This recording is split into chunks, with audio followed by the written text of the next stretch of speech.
Bismillahirrahmanirrahim. Assalamualaikum warahmatullahi taala wabarakatuh. Nama diberi Pati Nazira binti Muhammad Nazri, nombor matrik 054833. Saya daripada Ijazah Sarjana Muda Usuluddin semester 6 ingin membentangkan subjek dirasa Al-Aqidah An-Nasiyah yang bertajuk Pengenalan Kitab I'tiqad dan Imam Ghazali. Video pertama ini membincangkan tentang kitab Iqtisad fi I'tiqad karya Imam Ghazali dan serba sedikit tentang diri Imam Ghazali. Kitab ini merupakan satu himpunan akidah yang seimbang atau stabil untuk dipelajari oleh pelajar yang dikarang oleh Imam Ghazali. Sedikit biodata Imam Ghazali. Nama beliau ialah Abu Hamid Muhammad Ibni Muhammad Al-Ghazali.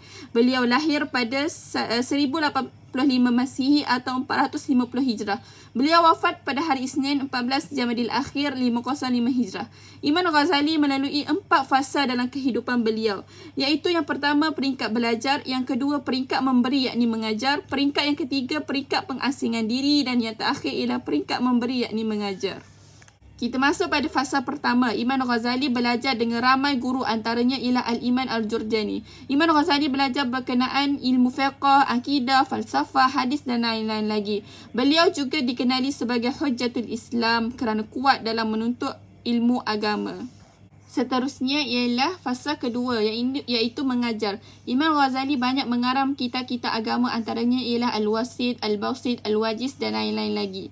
Sehingga kan ada setengah ulama menyatakan kitab Al-Wajiz itu sangat hebat kerana telah disyarah oleh ulama yang terkemudian lebih daripada 300 jenis syarahan. Pada zaman Imam Ghazali, beliau menjadi seorang pensyarah yang sangat terkenal di Universiti Nizamiyah dan menjadi sebagai tempat rujukan tentang hal-hal agama. Pernah juga diceritakan oleh para ulama bahawa apabila Imam Ghazali mengajar suatu majlis, tidak kurang daripada 300 para ulama yang duduk menuntut ilmu bersama beliau. Subhanallah, sangat hebat Imam Ghazali ini. Sehingga kan pada suatu hari gurunya iaitu Al-Imam Al-Jurjani yang merupakan seorang tokoh yang sangat hebat dan disegani berkata apabila munculnya Imam Ghazali, beliau merasa tenggelam kerana kehebatan Imam Ghazali itu. Kenyataan ini menunjukkan bahawa guru kepada Imam Ghazali amat bangga terhadap Imam Ghazali kerana mempunyai anak murid yang sangat hebat. Akan tetapi Imam Ghazali masih menjaga adabnya dengan guru. Terusnya kita berpindah kepada fasa yang ketiga iaitu fasa mengasingkan diri. Selepas Imam Ghazali melalui fasa 1 dan fasa 2, Imam Ghazali merasakan ada sesuatu yang belum dikecapi oleh beliau. Imam Ghazali berkata, Allah Subhanahu Wa Taala mengurniakan kepadaku tidak ada satu ilmu yang akan dipelajari dan lihat melainkan aku tahu hakikat ilmu itu. Sehingga kan ada ulama menyatakan bahawa apabila Imam Ghazali membincangkan sesuatu ilmu itu, seolah-olah beliau yang paling pakar tentang ilmu itu. Masya Allah, betapa hebatnya Imam Ghazali dalam membicarakan sesuatu ilmu itu. Imam Ghazali menyatakan bahawa beliau mengetahui segala ilmu, tetapi apabila mempelajari ilmu tasawuf, banyak lagi hakikat sebenar yang tidak diketahuinya. Seterusnya, Imam Ghazali mencari satu jalan untuk mencapai hakikat ilmu itu dengan mengasingkan diri daripada manusia dan mendekatkan diri kepada Allah Subhanahu Wa Taala.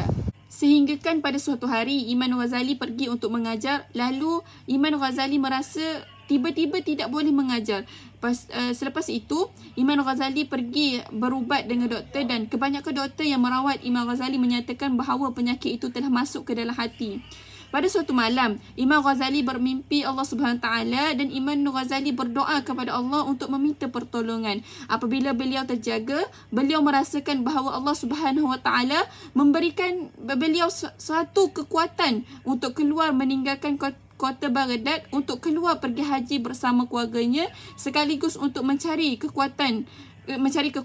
Hampir 11 tahun Imam Ghazali berhijrah, beliau dapat mengarang beberapa kitab, antaranya kitab Ihya Ulumuddin. Akan tetapi kitab Iqtisad fi I'tiqad ini dikarang oleh beliau sebelum beliau keluar, iaitu sebelum beliau beruzlah lagi. Baiklah, kita teruskan kepada fasa yang keempat iaitu fasa mengajar.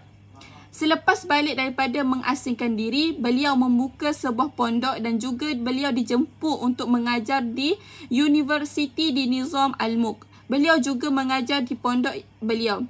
Beberapa ulama menyatakan bahawa selepas Imam Ghazali balik daripada beruzlah, beliau lebih tawaduk. Selepas melakukan proses penyucian jiwa, Imam Ghazali kembali mengajar anak muridnya tentang penyucian hati yang berkaitan dengan tasawuf.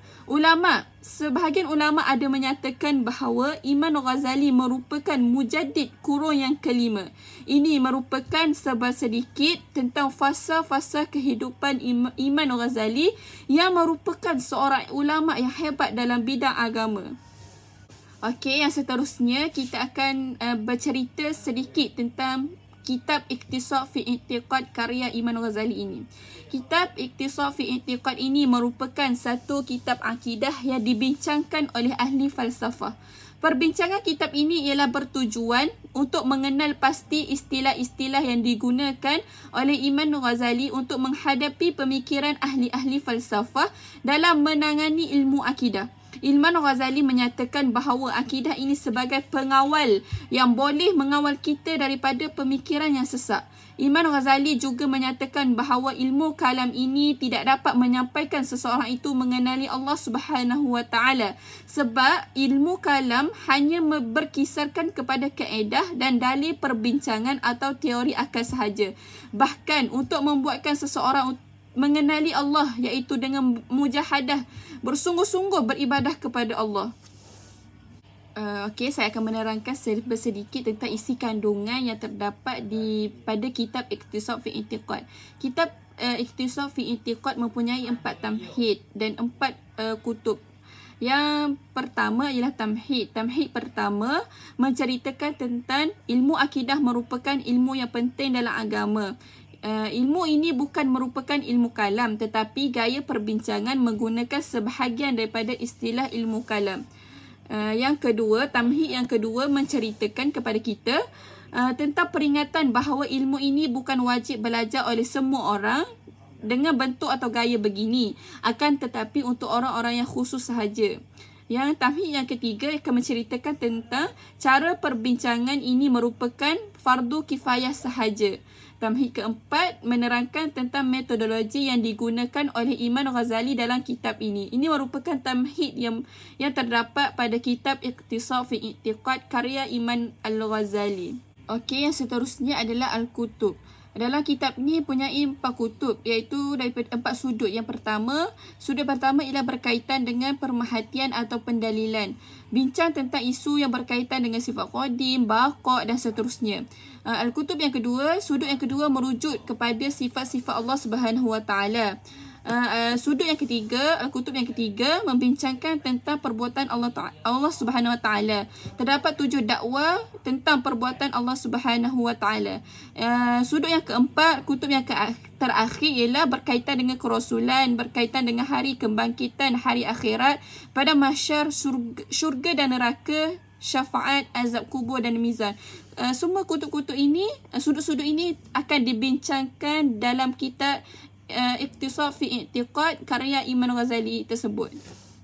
Okey, saya akan masuk sedikit tentang tamhidat yang pertama, iaitu ilmu akidah merupakan ilmu yang sangat penting dalam agama.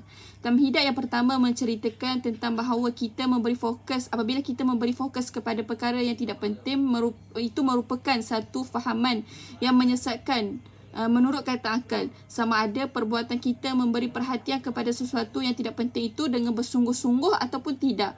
Perkara yang paling penting untuk semua makhluk ialah meraih kebahagiaan yang abadi, iaitu selepas meninggal dunia, dan juga menjauhi daripada kesengsaraan yang berpanjangan. Yang lagi penting ialah kita mengenal pasti kebenaran sesuatu perkara yang diakui oleh akal kita.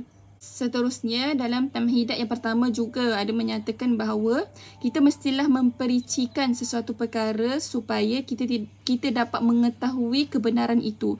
Kita juga mesti bersifat berhati-hati apabila kita mengetahui sesuatu kebenaran. Imam Ghazali juga menggunakan uslub supaya kita berfikir. Contohnya, bila seseorang mendakwa sesuatu perkara itu ada atau tiada, maka selepas itu seseorang itu mesti mengenal pasti kebenaran itu betul atau tidak. Selepas mengenal pasti, kita pastikan bagaimana keadaan atau kedudukannya. Okey, seterusnya adalah uslub yang digunakan oleh Imam Ghazali pada kitab Iqtisad fi I'tiqad ini ialah untuk mengajar kita cara berfikir dengan betul.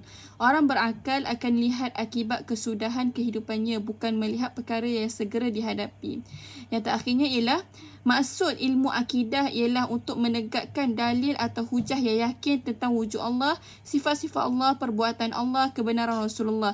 Ini merupakan perkara yang penting untuk kita ketahui. Sekian saja daripada saya. Segala yang baik itu datang daripada Allah Subhanahu Wa Taala, yang buruk itu datang daripada kelemahan diri saya sendiri. Allahumma arina haqqa haqqan warzuqna istiba'ah wa arina batila batilan warzuqna istinabah. Sekian, terima kasih. Assalamualaikum warahmatullahi taala wabarakatuh.